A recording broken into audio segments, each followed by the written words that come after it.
Extract from a medical journal. According to recent statistics from the American Center for Disease Control, CDC, the number of people suffering from serious diseases has increased when compared to 10 years ago. This raises the questions: why has this happened? And what can be done to stop it? The expectation was that this number would decrease thanks to advances in medical science, which have helped in the fight against illnesses.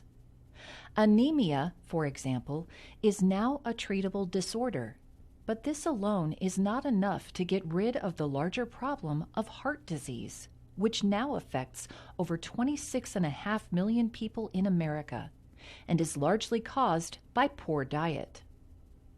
On the other hand, modern medicine has proved very effective in combating meningitis, with new treatments offered for both viral and bacterial versions of the disease.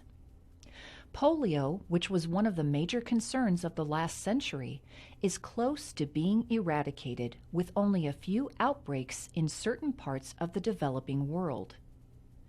There are, of course, many diseases which remain incurable, such as acquired immunodeficiency syndrome, AIDS, which, although is far from the levels of near epidemic of the 1980s, remains a major concern for world healthcare.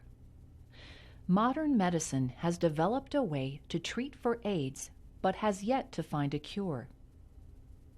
Another incurable illness is influenza, flu, which, although affecting over 10% of the population of the Western world, is only treatable proactively in the form of a vaccination. So while medical advances have made it possible to treat, cure, or even eradicate illness, there are still many conditions which remain dangerous.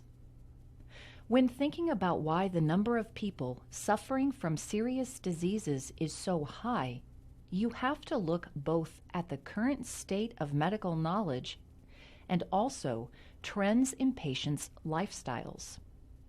The number of reported sexually transmitted diseases, STDs, has increased steadily over the past 50 years, partly as a result of acceptance of the diseases, and partly as the young generation tends to take more risks than their parents did.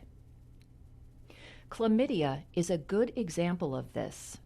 Figures released by the World Health Organization, WHO, indicate that there was a 7% rise in the number of cases of chlamydia in the U.S. in 2012 when compared to the previous year.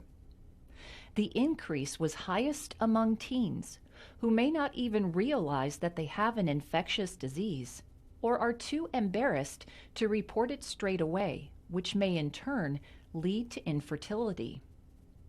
The answer to the question, what can be done to stop the trend of increasing levels of disease, may be as simple as education. If people knew the risks associated with their current lifestyle, they may be encouraged to make some change which would spare them future illness. A great example of this can be seen in the European approach to reducing lung cancer rates by running public information adverts on the dangers of smoking. Or, on a smaller scale, in programs to educate children on the causes of diabetes and how to avoid contracting it. While it may not be possible for medicine to fight against every disease, the number of terminal diseases is decreasing. And if this is combined with education on how to lead a healthier life, the future looks good.